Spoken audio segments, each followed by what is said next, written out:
हम लोग इन्वेस्टमेंट का जो नेक्स्ट पोर्शन है बॉन्ड इन्वेस्टमेंट या डिबेंचर इन्वेस्टमेंट, उसकी अकाउंटिंग सीखेंगे। तो इक्विटी शेयर इन्वेस्टमेंट की अकाउंटिंग हमने कंप्लीट करी।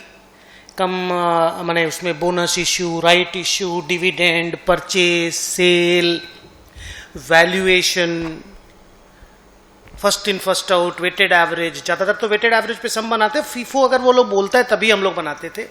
तो आज खैर बॉन्ड इन्वेस्टमेंट पढ़ेंगे। देखिए बॉन्ड इन्वेस्टमेंट में माने डिबेंचर इन्वेस्टमेंट में कहानी मोर और लेस सिमिलर है। जैसा इक्विटी इन्वेस्टमेंट की अकाउंटिंग है ना, डिबेंचर इन्वेस्टमेंट की अकाउंटिंग भी सिमिलर है। बस इसमें डिफरेंस क्या है मैं आपको बताता हूँ, फिर डिटेल में आपको पढ़ाऊंगा कि डिबेंचर इन्वेस्टमेंट में राइट इश्यू का कहानी नहीं है, बोनस का कहानी नहीं है और डिविडेंड का कहानी नहीं है। क्योंकि आप डिबेंचर पढ़ रहे हो, डिबेंचर होल्डर को कोई राइट नहीं देता, बोनस नहीं देता, डिविडेंड नहीं देता। डिबेंचर की स्टोरी अगर सीखनी है, डिबेंचर इन्वेस्टमेंट अकाउंटिंग सीखना है, तो एज 13 का ये बोलना है कि आपको एक चीज क्लियर कर लेना पड़ेगा कि डिबेंचर होल्डर को इंटरेस्ट मिलता है। इंटरेस्ट का रेट फिक्स होता है, आपको फिक्स्ड रेट डिबेंचर ही पढ़ना है। और टाइमिंग फिक्स होता है कि कब डिबेंचर होल्डर को कंपनी इंटरेस्ट देगी। और ज्यादातर केसेस में इंटरेस्ट 2 बार मिलता है, एक बार जून में, एक बार दिसंबर में, 6 महीना करके, या फिर एक बार सितंबर में, एक बार मार्च में। मेजॉरिटी ऑफ दी कंपनीज जो लोग डिबेंचर इशू करते हैं वो लोग साल में 2 बार इंटरेस्ट देते हैं। जरूरी नहीं है बट नॉर्मली ऐसा देते हैं। तो आप ये समझो 2-3 चीजें जो आपको समझना है। पहला कि rate of interest, timing of interest is fixed and it is known to an investor. तो जैसे डिविडेंड के केस में हम लोग पढ़ते थे ना, डिविडेंड को डिक्लेयर होने के बाद हम लोग को अकाउंटिंग करना है। डिवेंचर के केस में वैसा नहीं है। इंटरेस्ट पीरियोडिकली अकाउंटिंग होगा, हर 6 महीना में आपको इंटरेस्ट की अकाउंटिंग करनी पड़ेगी। अगर कंपनी 6 महीना में एक बार इंटरेस्ट देती है तो, साल में एक बार देती है तो आपको साल में उस डेट पे आपको इंटरेस्ट का अकाउंटिंग करना होगा। सेकेंड बात, इंटरेस्ट का कंप्यूटेशन फेस वैल्यू पे होता है। नॉर्मली फेस वैल्यू 100 रहता है। 12% अगर इंटरेस्ट है तो 100 का 12%। आप कितना में खरीदे कितना में बेचे हार्डली मेक्स अ डिफरेंस। आपको 100 रुपए पे 12%, 12 रुपया साल का इंटरेस्ट है, वो आपको दिमाग में रखना है। 6 महीना का इंटरेस्ट 6 रुपया हो जाएगा, 1 महीना का इंटरेस्ट 1 रुपया हो जाएगा। वैसे करके आपको कैलकुलेट करना है। हम आपको कैलकुलेशन का कहानी भी सिखाएंगे, इसमें कैलकुलेशन बहुत इंपॉर्टेंट है। नेक्स्ट इज जब आप डिबेंचर का लेजर बनाओगे ना, मैं यहां पे दिखा रहा हूं आपको, तो आपको ना एक कॉलम एक्स्ट्रा बनाना है। जैसे एक नंबर का कॉलम बनाना है, नंबर का एक जो आप अमाउंट का या कॉस्ट का कॉलम बनाते हो वो बनाना, जैसे इक्विटी शेयर में आप बनाते हो। एक आपको इंटरेस्ट का कॉलम भी बनाना है। जैसे इक्विटी के केस में तो मैं आपको बोलता था ना, डिविडेंड का कॉलम आपको अलग से नहीं बनाना, लेजर ही पूरा अलग से बना देना डिविडेंड का, ठीक है। लेकिन यहां पे मेरा सजेशन है कि जब आप बॉन्ड इन्वेस्टमेंट का सम बनाओ तो एक इंटरेस्ट का कॉलम यहीं पे साथ में डाल दो, बहुत इजी होता है। तो जब भी डिबेंचर इन्वेस्टमेंट का क्वेश्चन आए, 3 कॉलम आपको बनाना है, नंबर, अमाउंट और इंटरेस्ट। नंबर की जगह कुछ लोग फेस वैल्यू भी लिखते हैं, नंबर इंटू 100 कर दो तो फेस वैल्यू हो गया, अगर 100 का फेस वैल्यू है तो कुछ लोग फेस वैल्यू भी लिखते हैं। मेरा सजेशन है कि आप लोग नंबर ही लिखिएगा प्लीज, इजी रहता है कैलकुलेशन। ओके, तो 3 पॉइंट देखो मैंने आपको बोला। A, rate of interest, timing of interest payment is fixed and known to us, interest will be computed on face value and 1 extra column will be added, that is for interest account. अब आइए main बात कि debenture जब भी आप खरीद बिक्री करोगे ना, तो इधर you will buy on cum interest basis और you will buy it on ex interest basis. Cum interest basis का मतलब होता है कि इंटरेस्ट जो है वो ऑलरेडी प्राइस में इंक्लूडेड है। एक्स इंटरेस्ट का मतलब है इंटरेस्ट प्राइस के अंदर इंक्लूडेड नहीं है, एक्सक्लूडेड है। हालांकि जो भी सेलर होगा बॉन्ड का, आप जिससे भी खरीदोगे वो इंटरेस्ट आपसे लेगा दोनों ही केस में। एक में वो प्राइस के साथ मिला के लेगा और एक में वो प्राइस के साथ मिला के नहीं, अलग से लेगा। ये ऐसा ही कहानी है कि आप अगर मूवी देखने जा रहे हो तो आपसे टिकट का पैसा और पॉपकॉर्न का पैसा दोनों मिला करके एक साथ भी ले सकते हैं वो लोग, और टिकट और पॉपकॉर्न अलग अलग भी ले सकते हैं। तो पॉपकॉर्न के अलावा अगर टिकट का पैसा लिया, पॉपकॉर्न का पैसा अगर कंपनी अलग से ले रही है आइनॉक्स वाला, तो that is called x popcorn price. Ticket price is x popcorn price, और अगर मिला के ले रही तो कम पॉपकॉर्न प्राइस। बस इतना सही फर्क है मेरे बच्चे। तो सर इसमें क्या स्टोरी होता है, आइए मैं आपको बताता हूं। इसमें स्टोरी होता है कि अगर आप कम इंटरेस्ट परचेज सेल कर रहे हो, कम इंटरेस्ट, तो आपको इंटरेस्ट के पोर्शन को अलग करके फिर अकाउंटिंग करना पड़ेगा। और अगर आप एक्स इंटरेस्ट परचेज सेल कर रहे हो तो आपको इंटरेस्ट को कैलकुलेट खाली करना है, अकाउंटिंग तो एनीवे अलग अलग करना ही पड़ेगा। सर स्टोरी बना करके दिखाइए, एक एग्जांपल दे करके। तो आइए मैं आपको दिखाता हूं कि मान लो एक बॉन्ड है जिसको मैं परचेज करने वाला हूं, 100 रुपीज का फेस वैल्यू का बॉन्ड है, 12% का इंटरेस्ट है। बहुत सिंपल है, एक बार समझ लो याद रह जाएगा। 12% का इंटरेस्ट है।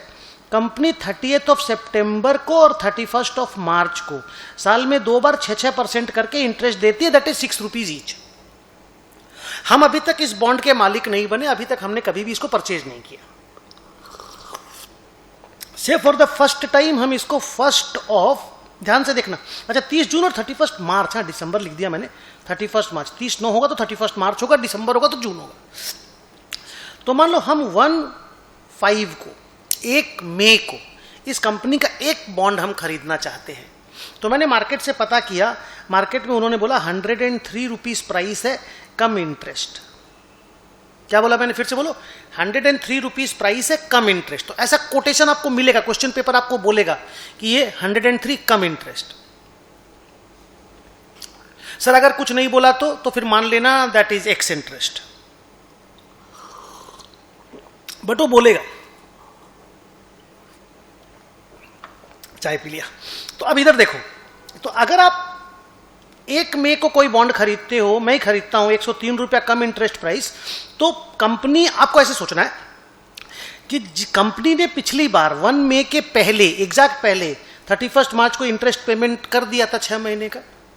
अब जो सेलर है वो मार्च के बाद अप्रैल, मार्च में तो उसको ब्याज मिल गया था, लेकिन अप्रैल महीना में उसको ब्याज नहीं मिला क्योंकि कंपनी तो सीधा सितंबर में ब्याज देगी। तो वो अप्रैल महीना में बॉन्ड को होल्ड करके रखता है, और अप्रैल के बाद जब वो 1/5 को बॉन्ड को बेचता है तो उसके दिमाग में है कि भाई हमको 1 महीना का ब्याज अभी तक मिला नहीं है, और इस बॉन्ड को खरीदने वाला बंदा हमको 1 महीना का इंटरेस्ट देगा। यही नॉर्मल रूल है, क्योंकि 1 महीना पुराना हो गया ना जी, इंटरेस्ट तो 1 महीना पहले का है, तो 1 महीना का इंटरेस्ट उस सेलर को मिलेगा, बायर देगा। बायर क्यों देगा मैं आपको बताता हूं थोड़ी देर के बाद, ये रूल पहले सुन लो, देगा। अब 1 महीने का इंटरेस्ट कितना हुआ, साल का 12%, 12 रुपया, 100 रुपीज इंटू 12%, 12 रुपया, महीना का 1 रुपया। तो 1 रुपया यहां पे आप इंटरेस्ट लिखोगे, और ये 1 रुपया इस प्राइस में इंक्लूड है क्योंकि कम इंटरेस्ट है। तो इसका मतलब ये हुआ आप बॉन्ड का उसको 102 रुपीज दे रहे हो, और 1 रुपया आप सामने वाले को इंटरेस्ट का पेमेंट कर रहे हो। ये काम करना, दिस इज कॉल्ड सेपरेटिंग। देख मैंने यहां पे लिखा है, in the cases of cum interest the price is inclusive of interest, we have to separate. तो आप देखो कम इंटरेस्ट प्राइस थी 103 रुपीज, हमने सेपरेट किया 102 + 1। तो सर किसमें होना क्या है, कुछ नहीं बच्चे, जब आप यहां पे 2 बैंक लिखोगे ना लेजर के कॉलम में, जब आप यहां पे 2 बैंक लिखोगे तो नंबर में मान लो 1, अमाउंट में मान लो 102, और इंटरेस्ट में आपने 1 रुपया लिखना है, क्योंकि आपने 103 रुपया पे किया, डिबेंचर के लिए 102 रुपया, इंटरेस्ट के लिए 1 रुपया। बोल रहे हैं तो ये करना है आपको, वैसे ही सेल में भी करना है, ठीक है। अब आइए नेक्स्ट पॉइंट, सर अगर 103 रुपीज एक्स इंटरेस्ट होता तो क्या करते, मान लीजिए सम वही लिखा होता, खाली 103 एक्स इंटरेस्ट, तो समझो कि इंटरेस्ट इसके अंदर इंक्लूड नहीं है, एक्सक्लूड है, और इंटरेस्ट तो वही 1 रुपया क्योंकि डेट वही है। तो हमेशा इंटरेस्ट का कैलकुलेशन पिछला इंटरेस्ट पेमेंट डेट से आज तक कैलकुलेट करना है, हमेशा याद रखिएगा, लास्ट इंटरेस्ट से आज तक, ओके। तो अगर 103 एक्स इंटरेस्ट लिखा होता तो हम बोलते 1 रुपया इंटरेस्ट का वो लेगा हमसे, और बॉन्ड का 103 रुपीज लेगा, बॉन्ड का 103 रुपीज लेगा। तो सर करना क्या, कुछ नहीं, बस यहां पे जब आप लिखोगे लेजर बनाते समय, तो यहां पे 103 और 1 लिखोगे, यहां पे 103, यहां पे 1। तो सर फिर एक्स इंटरेस्ट तो इजी हुआ, प्राइस जितना भी लिखा हुआ सीधा पहले प्राइस के कॉलम में लिख दो, इंटरेस्ट अलग से निकाल के लिख दो। यस, इसीलिए मैंने क्या लिखा देखो, in the cases of ex interest the price is exclusive of interest, we have to calculate it accordingly. Purchase sale को ढंग से डेबिट क्रेडिट में ठीक से लिख देना है, इंटरेस्ट के कैलकुलेशन को अलग से लिख देना है। कम इंटरेस्ट एक्स इंटरेस्ट का यही कहानी है, और कोई स्टोरी लाइन नहीं है। Purchase accounting, sale accounting, valuation, profit loss निकालने का तरीका जैसा इक्विटी शेयर में था बॉन्ड में वैसा ही है, लॉन्ग टर्म शॉर्ट टर्म जैसा इक्विटी शेयर में था बॉन्ड में वैसा ही है, same to same. Right bonus dividend नहीं है, इंटरेस्ट एक्स्ट्रा है। इंटरेस्ट जैसे जैसे वक्त आएगा आपको, जैसे जैसे कंपनी का 6 महीना का इंटरेस्ट का टाइम आएगा, आपको उस डेट में इंटरेस्ट का अकाउंटिंग कर लेना। इंटरेस्ट का अलग से कॉलम खुला हुआ ही है, तो बस यहाँ पे मान लो 6 महीना बाद, अब जैसे एक और बात बताता हूँ, जैसे मान लो आपने 1/5 को ये कंपनी का बॉन्ड खरीदा, तो आप तो बायर है, आप 1 रुपया इंटरेस्ट का दिए, तो आपको लगेगा यार हम क्यों इंटरेस्ट का पेमेंट कर रहे थे बाबा, हम तो आज पहली बार जिंदगी में घुसे बॉन्ड खरीदने, हम किसी को इंटरेस्ट क्यों दें। क्योंकि आज आप 1/5 को 1 महीना का इंटरेस्ट दोगे, बाद में जब 30/9 इंटरेस्ट का रिसीट का डेट आएगा ना, तो कंपनी आपको 6 महीना का इंटरेस्ट देगी। Holder of the bond will get 6 month का interest from the company in any case, अगर 6 मंथली इंटरेस्ट है तो आपको यहां पे जब बाई बैंक लिखोगे 30/9 को, तो आपको इंटरेस्ट के कॉलम में 6 रुपया लिखना है। तो इवेंचुअली देखो, आपने 1 रुपया अभी दिया, फिर आपको 6 रुपया मिल गया, तो आपको 5 रुपया का इनकम हुआ, क्योंकि आपने मई में डिवेंचर होल्ड किया, मई में परचेज किया, तो मई जून जुलाई अगस्त सितंबर 5 महीना का इंटरेस्ट आपको मिलना चाहिए, 5 महीना का इंटरेस्ट आपको मिल रहा है। लेकिन आप पहले 1 देंगे, 6 आपको कंपनी देगी, ऐसे करके इंटरेस्ट का अकाउंटिंग होगा। और एक बात, अगर आपका ईयर एंडिंग और कंपनी का इंटरेस्ट पेमेंट मैच नहीं करता, फॉर एग्जांपल अगर मेरा ईयर एंडिंग इसी सम में, मेरा ईयर एंडिंग अगर 31 दिसंबर को होता है, 31 दिसंबर को अगर होता है, तो कंपनी ने तो सितंबर में इंटरेस्ट दिया था मेरे को, 3 महीने का इंटरेस्ट तो अक्रू हो गया, लेकिन अभी तक मेरे को मिला नहीं, मार्च में मिलेगा और मेरा दिसंबर में ईयर एंडिंग है। तो आप तो जानते हो अक्रूड इंटरेस्ट का अकाउंटिंग करना पड़ता है, accrued interest is an asset for us. तो हम लोग क्या करते हैं, इंटरेस्ट के कॉलम में ही, इधर देखो, इंटरेस्ट के कॉलम में ही बाई बैलेंस सीडी लिख देते और यहां पे 3 रुपया लिख देते इंटरेस्ट के कॉलम में। बाई बैलेंस सीडी लिख दिए तो असेट के रूप में असेट रिकॉर्ड हो गया, और क्रेडिट साइड में आ गया तो इनकम भी रिकॉर्ड हो गया इंटरेस्ट के। आपको अलग से interest receivable account debit to interest account नहीं करना, क्योंकि इंटरेस्ट रिसीवेबल का अकाउंट अलग से खोला नहीं जाता। आप इंटरेस्ट में बीडीसीडी कर दो, काम हो जाता है। तो बाई बैलेंस कैरेट डाउन कर दो तो असेट भी रिकॉर्ड हो गया और इंटरेस्ट इनकम भी आ गया, अलग से रिसीवेबल का लेजर बनाने का जरूरत नहीं है। बाकी इंटरेस्ट का टोटल को P&L में भेज दो, बैलेंसिंग फिगर को, और वैल्यूएशन जैसा करके प्रॉफिट लॉस निकालते हो, वो आपको जैसे इक्विटी में करने बोले थे, बॉन्ड में आपको वैसा ही करना है। तो मैं एक बार वापस से आपको पढ़ता हूं कि कमेंट्री सेक्शन तक हो गया था। There is no right, no bonus, no dividend in this topic, all other points are same as equity investment. तो बॉन्ड को पढ़ने में ज्यादा वक्त नहीं लगता। स्टूडेंट अगर कम इंटरेस्ट टैक्स इंटरेस्ट सीख गया और अक्रू करना सीख गया ना डिवेंचर इंटरेस्ट को, तो उसका बॉन्ड इन्वेस्टमेंट अकाउंटिंग इजीली हो जाता है। मैं एक सम करके आपको दिखाता हूं, देखो। क्वेश्चन है, रेमो लिमिटेड हेल्ड, मैंने पहले से उसके पास है, बैलेंस ब्रॉट डाउन लिखना है। On 1 April 21, 1000 number of 9% government security eight 90,000, face value 100। सस्ता में माल मिल गया, समझो बात को। 1 लाख रुपए का फेस वैल्यू का माल था, उसको 90,000 रुपए में मिल गया। 3 months interest has accrued on the above date. इसका मतलब 1 अप्रैल को 3 महीने का इंटरेस्ट अक्रू हुआ। इसका सिंपल सा मतलब है, कंपनी 30 जून को और 31 दिसंबर को कंपनी इंटरेस्ट देती है। कंपनी तो नहीं, यहाँ पे गवर्नमेंट है, तो सरकार जून में और दिसंबर में इंटरेस्ट देती है। और ये जो बंदा रेमो लिमिटेड है, ये मार्च में अपना ईयर एंडिंग करता है। जिसको पिछला इंटरेस्ट दिसंबर में मिल गया था, अभी 3 महीने का इंटरेस्ट इसका अक्रूड है। अब रेट ऑफ इंटरेस्ट 9% है, तो अगर 9% रेट ऑफ इंटरेस्ट है तो आप कैसे करोगे, 100 इंटू 9% आया 9 रुपया, 9 रुपया इंटू 3/12 तो आया 2 रुपया 25 पैसा। तो 2 रुपया 25 पैसे का इंटरेस्ट रिसीवेबल है। तो आप जब डिवेंचर का या बॉन्ड का या गवर्नमेंट बॉन्ड का, एक ही बात है, आप जब गवर्नमेंट बॉन्ड का लेजर बनाओगे तो पहला दिन आप जब लिखोगे, यहां पे देखो इन्वेस्टमेंट इन डिवेंचर या बॉन्ड, पहला दिन जब आप लिखोगे, नंबर कॉलम में 1000 बॉन्ड है, to balance brought down 1000, amount column में 90,000 है, क्योंकि 90,000 में सम में लिखा था कि ब्रॉट डाउन किया हुआ है। ये कॉलम देखो, इंटरेस्ट कॉलम 1000 इंटू 2.25, आपको 2.25 तो समझ में आ गया होगा। और ऐसे भी समझ लो ना, साल का अगर 9 रुपया है तो महीना का 75 पैसा है, 9 डिवाइडेड बाई 12 इज 75 पैसा। तो 3 महीने का इंटरेस्ट अक्रू हुआ है 14 को। कंपनी ने, मैं कंपनी बोलता हूँ, गवर्नमेंट है, बात एक बराबर है। अगर गवर्नमेंट बॉन्ड है तो गवर्नमेंट ब्याज देगी, कंपनी का डिवेंचर है तो कंपनी ब्याज देगी। ये उल्टा पलटा होता तो घबराना मत। तो टू बैलेंस ब्रॉट डाउन लिखा, 1000 नंबर में लिखा, 90,000 कॉस्ट में लिखा और 2250 इंटरेस्ट कॉलम में लिखा। ये इंटरेस्ट रिसीवेबल है क्योंकि ब्रॉट डाउन में लिख रहे हो आप। Brought down is an asset always. अब आइए अगला पैराग्राफ में चलते हैं, क्वेश्चन के अगले पार्ट में चलते हैं। ब्रॉट डाउन कैसे लिखना आपने देख लिया, कैसे अक्रू करना आपने देख लिया। आइए, ऑन 1 मई, 1 अप्रैल के बाद और 1 महीना के बाद, और दिसंबर से अगर बात करो तो 4 महीना के बाद, बिकॉज जनवरी, फरवरी, मार्च, अप्रैल 4 महीना निकल चुका है।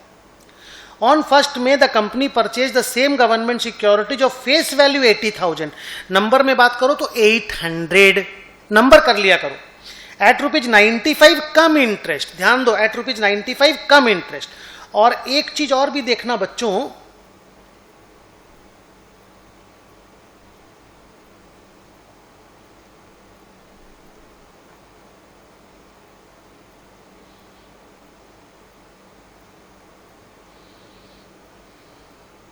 हाँ ठीक है,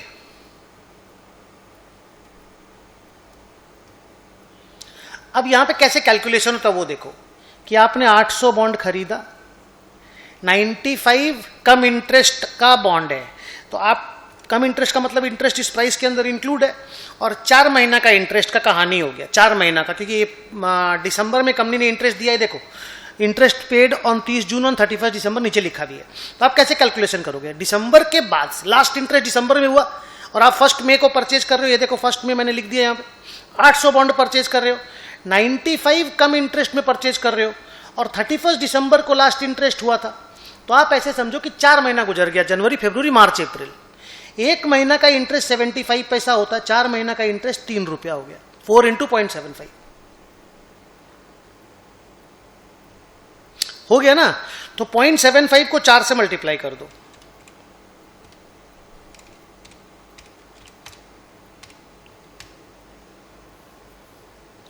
तो वो आ गया 3 रुपया। ये 3 रुपया इस 95 में इंक्लूडेड है। तो आपको क्या करना है, अलग अलग करना है।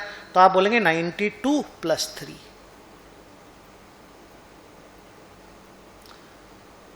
ब्रोकरेज है क्या, खाली हम चेक कर लेते हैं। ब्रोकरेज अगर होगा तो 95 पे ब्रोकरेज का भी पेमेंट करना होगा। मैं क्वेश्चन में चेक कर लूं ब्रोकरेज है क्या, नहीं, ब्रोकरेज नहीं है। तो सर फिर कैसे होगा एंट्री, कुछ नहीं, आप तो परचेज किए हो ना। अब ये देखो यहां मैंने लिख दिया है, तो आप जब नंबर का कॉलम लिखोगे तो 800, ये परचेज है, टू बैंक लिखना होगा परचेज में। तो डेट होगा 1 मई, टू बैंक होगा, नंबर में 800 लिखोगे, अमाउंट कॉलम में 800 × 92 लिखोगे, 800 × 92 इज 73,600, और इंटरेस्ट कॉलम में 3 रुपया करके इंटू 800 2400 लिखोगे, टू बैंक। और आप चिंता मत करना, आप किसी को 1.5 को इंटरेस्ट का पैसा दे रहे हो सेलर को, कंपनी आपको सीधा 6 महीना का ब्याज दे देगी, घबराना मत। अभी इंटरेस्ट का डेट आने ही वाला है, 2 महीना बाद आएगा। 1/5 है तो मई खत्म होगा, जून के एंड में इंटरेस्ट आपको मिलेगा। तो मैं आपको सेकंड वाला ट्रांजैक्शन का जर्नल लेजर में दिखा दूं पोस्टिंग। 1/5 टू बैंक, नंबर में 800, अमाउंट में इंटू 92 73,600 और इंटरेस्ट में 2,400। तो हम लोग का ये 2 लाइन का ब्रॉट डाउन करना सीख गए और टू बैंक लिखना सीख गए। ऑनेस्टली अगर मैं बोलूं तो इक्विटी इन्वेस्टमेंट का भी अकाउंटिंग ऐसे ही होता था, बस उसमें इंटरेस्ट को लेकर के इतना बड़ा फोकस नहीं था, क्योंकि डिविडेंड कंपनी जब डिक्लेयर करती थी तब लिखना पड़ता था। यहां पे इंटरेस्ट को एकदम रेगुलर बेसिस पे आपको लिखते रहना पड़ेगा। This is the way we are doing it. अब आइए मैं आगे चलता हूं, आगे क्या लिखता है क्वेश्चन। 2 बड़ा चीज हो गया, ब्रॉट डाउन, और एक ठो परचेज हो गया। मैं आगे देखता हूं, मेरा काम हो गया यहां तक।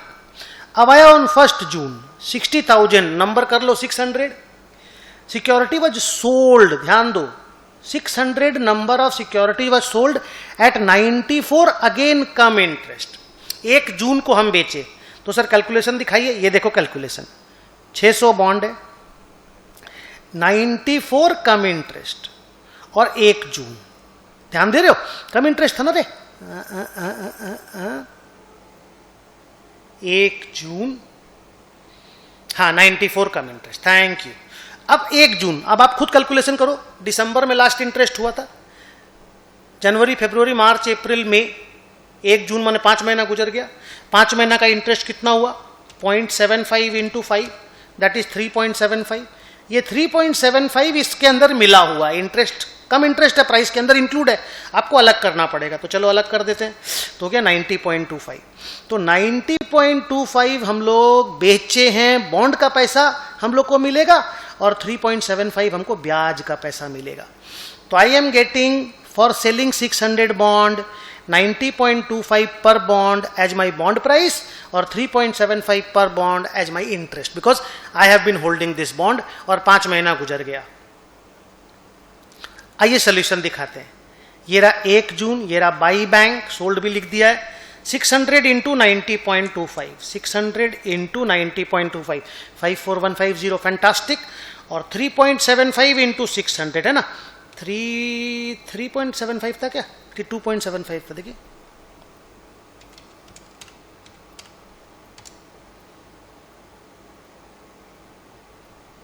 हाँ 3.75 इंटू 600, ये आ गया 2250, ऐसे लिखना है।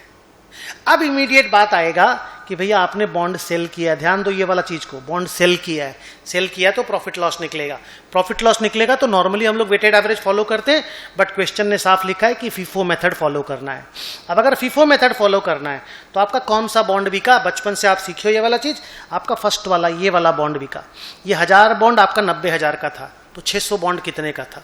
अगर 1000 बॉन्ड 90,000 का है, एक बॉन्ड 90 रुपया का हो गया, दिख रहा है साफ साफ, तो आपका 600 बॉन्ड 54,000 का हो गया, 54,000 का।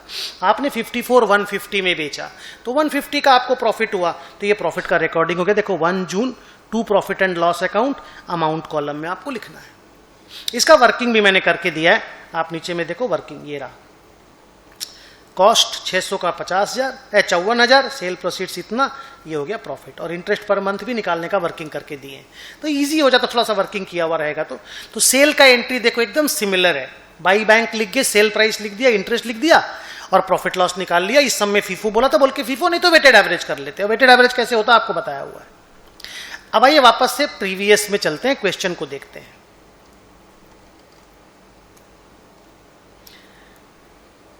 1 जून तक की कहानी हो गई थी, फिर लिखा interest on security was paid each year 30 June and 31 December and was credited by the bank on the same date.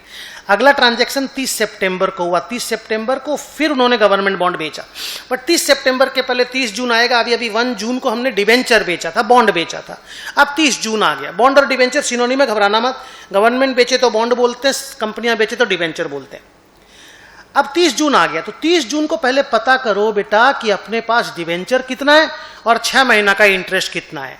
तो सर डिवेंचर कितना कैसे पता चलेगा 30 जून को, ये देखो 1000, मैं थोड़ा सा मिटा देता हूं इसको, थोड़ा इजी हो जाएगा, 1 सेकेंड रुको, हाँ दिखने लगेगा अच्छे से, इसको थोड़ा सा मैं इरेज कर देता हूं। Very good. अब देखो 1 अप्रैल को 1000 बॉन्ड था, फिर मई में हमने 800 बॉन्ड खरीदा और फिर 600 बॉन्ड जून में फर्स्ट में बेच दिया, तो 30 जून को मेरे पास 1200 बॉन्ड है, 1000 प्लस 800 माइनस 600। 1200 बॉन्ड का 6 महीना का ब्याज हमको मिलेगा, 1 महीना का 75 पैसा, 6 महीना का 4 रुपीज 50 पैसा। तो 1200 बॉन्ड का 450 रुपया करके, 4.5 रुपया करके, थोड़ा ये वर्ड्स पे थोड़ा ध्यान दे देना, अगर मिस्टेक को संभाल लेना। 1200 इंटू 4.5, 1200 इंटू 4.5, 5400 का देखो हमको इंटरेस्ट मिला, तो बाई बैंक लिख दिए, इंटरेस्ट कॉलम में अमाउंट लिख दिए। 30 जून तक का स्टोरी अपना यहां पे कंप्लीट हो गया। This is how we will do the accounting. अब आइए अगला ट्रांजैक्शन कब हुआ देखते हैं, मैं पढ़ता हूं, देखो ऑन 30 सितंबर 40,400 पकड़ लो, गवर्नमेंट बॉन्ड सोल्ड, फिर से सेल हुआ एट 97 कम इंटरेस्ट, फिर से कम इंटरेस्ट, तो 400 बॉन्ड 97 कम इंटरेस्ट 30 सितंबर। अब तुम खुद कैलकुलेट करो, पिछला इंटरेस्ट 30 जून को हुआ था, अभी जून में हम लोग ब्याज लिए थे, तो जून के बाद जुलाई अगस्त सितंबर 3 महीना, जुलाई का पूरा गुजरा 30 जून के बाद, अगस्त सितंबर 3 महीना गुजर गया, 400 बॉन्ड बेचा 97 करके। अब ये देखो 400 बॉन्ड 97 कम इंटरेस्ट, 3 महीना गुजर गया, 1 महीना का 75 पैसा, 3 महीने का 2 रुपीज 25 पैसा, प्राइस में इंक्लूडेड है, तो 94.75 प्राइस का, 2.25 इंटरेस्ट का, दैट्स इट। क्लियर? तो सर क्या करना है, कुछ नहीं, 400 इंटू 94.75 अमाउंट में लिखना है, 400 इंटू 2.25 उसमें लिखना है क्या नाम, इंटरेस्ट कॉलम में। आइए दिखाता हूं, ये रहा 30/9 बाई बैंक 400 इंटू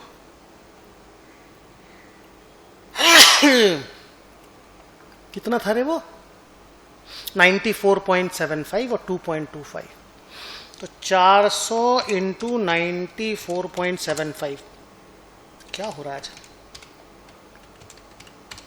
37,900 अमाउंट में और 2.25 करके आया 900 इंटरेस्ट में लिख दिए। अब अगेन माल बेचा गया है 37,900 में और यही वाला 400 बॉन्ड बेचे, देखो ये वाला फर्स्ट वाला 1000 में 600 बेच दिए, 400 अभी बेच दिए, 90 रुपया करके खरीदा हुआ 90 रुपीज करके, इजी है।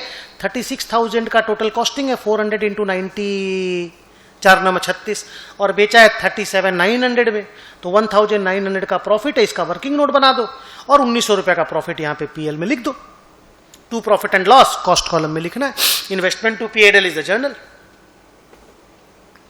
उसके बाद दिसंबर आ गया, क्योंकि उसके बाद इन लोगों का परचेज और सेल 1 मार्च को हुआ है। मैं आपको क्वेश्चन दिखा दूं,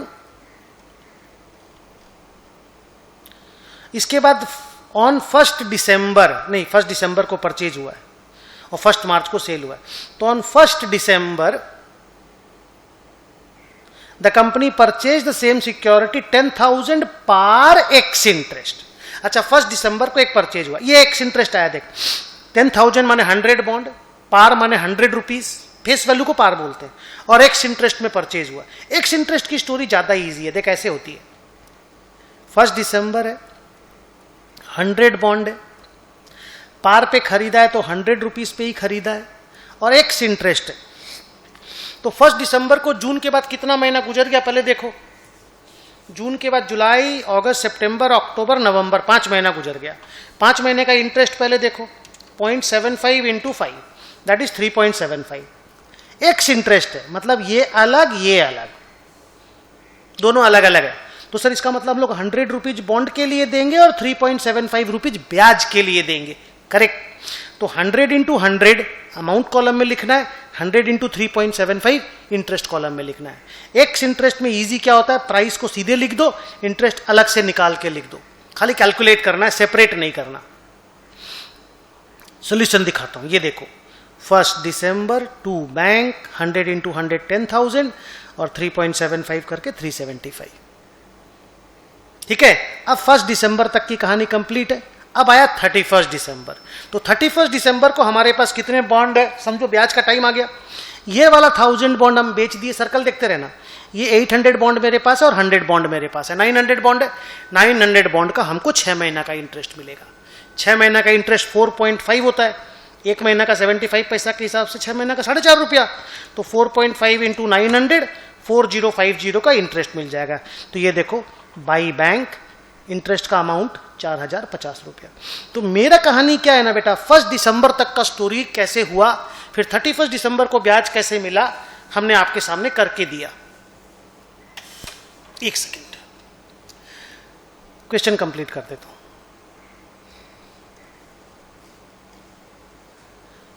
अनुपम टॉवेल देना, नहीं तो एक तो कुछ देना हमको, नाक से पानी निकल रहा है, टॉवेल या कुछ दो या रुमाल दो।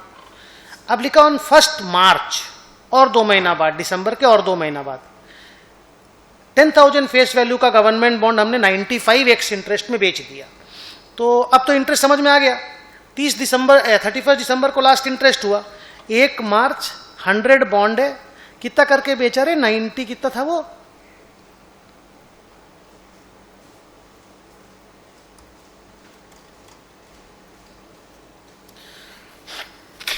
सर्दी लग गया, 95 एक्स इंटरेस्ट है ना। मैं वापस से तुमको दिखा दूं, 1 सेक, हाँ बेटा ये कैलकुलेशन ही सीरियस है बस। 100 है, 95 है, एक्स इंटरेस्ट है, तो इंटरेस्ट अलग से निकालना है, प्राइस का आप 95 दोगे। तो आप जब बेचे हो तो बाई बैंक 95 लिखना, 100 इंटू 95, और बाई माने इंटरेस्ट के कॉलम में कितना लिखना है, दिसंबर में इंटरेस्ट हुआ था, जनवरी फरवरी 2 महीना गुजर गया, 2 महीना का इंटरेस्ट 1.5 रुपया, तो 100 इंटू 1.5 रुपया 150 रुपया आपको इंटरेस्ट कॉलम में लिखना है। आइए दिखा देता हूं, ये देखो बाई बैंक 100 बॉन्ड 95 100 और इंटरेस्ट कॉलम में 150। अब अगेन तुम बताओ, 100 बॉन्ड बेचे 95 100 रुपीज में, कौन सा वाला बेचे होंगे, श्योरली ये वाला, बिकॉज ऊपर वाला तो बिक चुका है। इसका 800 बॉन्ड का 73,600 था, तो एक बॉन्ड का कितना है डिवाइड कर लो, 73,600 डिवाइडेड बाई 800, एक बॉन्ड का 92 रुपीज है, तो 92 माने 92 100 बॉन्ड है, 95 बेचे तो 300 रुपए का प्रॉफिट, ये रहा 2P&L 300, हर बार खाली प्रॉफिट ही आया, लॉस नहीं आया। ठीक है, तो ये इंटरेस्ट सेल का एंट्री हो गया, सेल करते ही प्रॉफिट लॉस लिख लेना पड़ता है, कंप्लीट। अब आ गया ईयर एंडिंग। अब सोचो ईयर एंडिंग में अपने पास कितने बॉन्ड है, ये देखो, थोड़ा सा इरेज कर दूं, ये देखो यहाँ पे ये वाला 800 बॉन्ड में से 100 बेचे थे और ये वाला 100 बॉन्ड है, टोटल हमारे पास इतने ही बॉन्ड है। तो ये 800 में से 700 बॉन्ड 92 का है। अगर हम कॉस्ट पता करें कि भाई मेरे पास जो क्लोजिंग इन्वेस्टमेंट है उसका कॉस्ट कितना है, तो मेरे पास 700 बॉन्ड है 92 रुपीज का और 100 बॉन्ड है 100 रुपीज का। 100 बॉन्ड 100 रुपीज का क्यों बोल रहे हैं, आप यहाँ बोर्ड पे देखो, ये जो 1 दिसंबर को हमने 100 बॉन्ड खरीदा था वो 100 रुपीज वाला ही था। तो सर आप बोलना क्या चाहते हो, मैं अब क्लोजिंग इन्वेस्टमेंट का वैल्यूएशन करने जा रहा हूं। वैल्यूएशन में 700 बॉन्ड 92 का है मेरे पास, हम अभी कॉस्ट पता कर रहे हैं, तो 700 इंटू 92, 700 इंटू 92, 64,400 का बॉन्ड है मेरे पास और 10,000 का और बॉन्ड है, तो मेरा टोटल हो गया 74,400 का बॉन्ड कॉस्ट प्राइस वाइज। अब पता करो करेंट इन्वेस्टमेंट है कि लॉन्ग टर्म है, cost market price which ever is lower करना है कि कॉस्ट करना है, लेट मी चेक। यहां तक तो सब में कुछ भी नहीं बोला, लास्ट सेल ट्रांजैक्शन है। मैं नेक्स्ट पेज में देखता हूं कुछ बोल रहा है क्या बोलो। नेक्स्ट पेज में बोला उन्होंने, you are required to draw the ledger account, FIFO calculation nearest rupee, नहीं बताया long term short term, market price भी नहीं दिया, तो ऑब्वियसली हमको कॉस्ट पे वैल्यू करना पड़ेगा, विच इज कितना आया था 74,400। तो ये देखो, by balance carried down 800 bond 74,400। अब वैल्यूएशन में प्रॉफिट लॉस भी नहीं आएगा क्योंकि आप कॉस्ट पे ही वैल्यू कर रहे हो। ठीक है, अब क्या करना है, अब है इंटरेस्ट का बैलेंस कैरेट डाउन। 800 बॉन्ड है, पिछला इंटरेस्ट दिसंबर में मिला था, आप मार्च में ईयर एंडिंग कर रहे हो, 3 महीने का इंटरेस्ट एक्रू हो गया। 3 महीने का इंटरेस्ट 2 रुपया 25 पैसा होता है इंटू 800, 1800 रुपया का इंटरेस्ट को कैरेट डाउन करना है, तो बैलेंस कैरेट डाउन के कॉलम में 1800। सो दिस इज हाउ एक लेजर अकाउंट मिटा रहा हूं, this is how the ledger account of investment in the cases of bond is prepared. Easy है सर, अब क्या करना है, नंबर कॉलम को टोटल कर लो, अपने आप मैच हो जाएगा। अमाउंट कॉलम को टोटल कर लो, अपने आप मैच हो जाएगा क्योंकि कॉस्ट पे मेजर किए हैं। सर अगर ये मार्केट प्राइस पे मेजर होता, 72,000 अगर मार्केट प्राइस होता तो बैलेंस कैरेट डाउन में 72,000 लिखते और बाई P&L 2,400 लिखते, टोटल मैच हो जाता। इंटरेस्ट के कॉलम को टोटल कर लो, क्रेडिट साइड का, डेबिट साइड का टोटल कर लो, जो डिफरेंस आता है वो इंटरेस्ट P&L में चला जाएगा, बैलेंसिंग फिगर। ये आपका टोटल इंटरेस्ट इनकम है जिसको आप लोग शेड्यूल 3 में अदर इनकम बोल करके P&L में लिखते हो। और ये 74,400 अपना इन्वेस्टमेंट है जो असेट साइड में इन्वेस्टमेंट बोल करके लिखा जाएगा। और ये जो 3 तो प्रॉफिट है 150, 1900 और 300, 2250 रुपया, ये 2350 profit on sale of investment P&L के क्रेडिट साइड में आएगा। सो ये टोटल समरी है। लेजर बना दिए, लेजर बनाने के बाद तो बैलेंस शीट P&L भी बनता है, तो ये 74,400 बैलेंस शीट का अमाउंट है। अच्छा, ये 1800 रुपीज भी बैलेंस शीट में इंटरेस्ट रिसीवेबल बोल के आएगा, बिकॉज ये अक्रूड इंटरेस्ट है 3 महीने का, ये interest receivable. Any carried down figure goes to the balance sheet, you must know. So ये अपना बच्चों कंप्लीट हुआ, एक डिबेंचर इन्वेस्टमेंट का लेजर कैसे बनता है। आप कंफर्टेबली समझ गए होंगे। आइए अगले टॉपिक पे चलते। पैरा 15 है मेरा, रिक्लासिफिकेशन ऑफ इन्वेस्टमेंट। अगर मेरे पास कोई लॉन्ग टर्म इन्वेस्टमेंट है, मेरे को करेंट इन्वेस्टमेंट बनाना है, मेरा इंटेंशन बदल गया है, अब हम इसको जल्दी बेचना चाहते हैं, क्या हम रिक्लासिफिकेशन कर सकते हैं? AS 13 बोलता है yes, but there are rules to follow. क्या रूल है? अगर लॉन्ग टर्म को करेंट बनाओगे तो जिस दिन आप उसको करेंट बनाओगे आपको कॉस्ट और carrying amount which ever is lower पे वैल्यू करना है। कैरिंग अमाउंट बैलेंस शीट में रहेगा, कॉस्ट आपका परचेज प्राइस को बोलते हैं, तो कॉस्ट और carrying amount which ever is lower पे आपको मेजर करके उसको करेंट इन्वेस्टमेंट बोल देना है। अगर लॉन्ग टर्म को करेंट बनाओगे तो कॉस्ट और carrying amount which ever is lower. अगर करेंट इन्वेस्टमेंट को लॉन्ग टर्म बनाना है, अगर आपको लगा अब आप इसको लॉन्ग टर्म तक नहीं बेचना चाहते हो, पहले सोचे थे कि बेचेंगे अब नहीं बेचना चाहते, कोई प्रॉब्लम नहीं है। रूल है कि कॉस्ट और market price which ever is lower. तो सर जब करेंट था तब भी तो कॉस्ट और market price which ever is lower पे वैल्यू कर रहे थे। हाँ तो आज मान लो 15 अप्रैल है, आज आप रिक्लासिफाई करना चाहते हो तो आज का मार्केट प्राइस पता कर लो, और कॉस्ट तो आपको मालूम ही है, कॉस्ट और market price which ever is lower पे बैलेंस शीट में टान दो। और कभी कुछ भी डिफरेंस आया, जैसे मान लो आपका बैलेंस शीट में लिखा हुआ 17,000 रुपया में और अभी आपको रीमेजर करना पड़ रहा है 15,700 में, कोई प्रॉब्लम नहीं है, 1,300 रुपया P&L में डाल दो।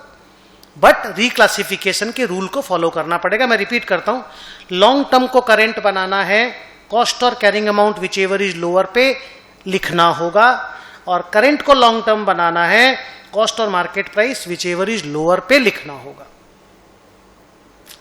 दो छोटे छोटे पैरा और बचे। जब आप करेंट इन्वेस्टमेंट को कॉस्ट और market price which ever is lower पे वैल्यू करते हो ना, तो इंस्टीट्यूट ने एक तो बहुत सुंदर सारा बात बोला है कि इन्वेस्टमेंट में 3 चीजें होती हैं, individual basis investment, global basis investment और कैटेगरी बेसिस इन्वेस्टमेंट। मतलब इंडिविजुअल इन्वेस्टमेंट का मतलब हो गया एक सिंगल इन्वेस्टमेंट जो आपने परचेज किया। कैटेगरी का मतलब हो गया एक ही तरह के सारे इन्वेस्टमेंट, और ग्लोबल का मतलब हो गया आपके सारे इन्वेस्टमेंट। एग्जांपल देता हूं, जैसे मान लो मेरे पास 1000 इक्विटी शेयर रिलायंस का है और 2000 इक्विटी शेयर टाटा स्टील का है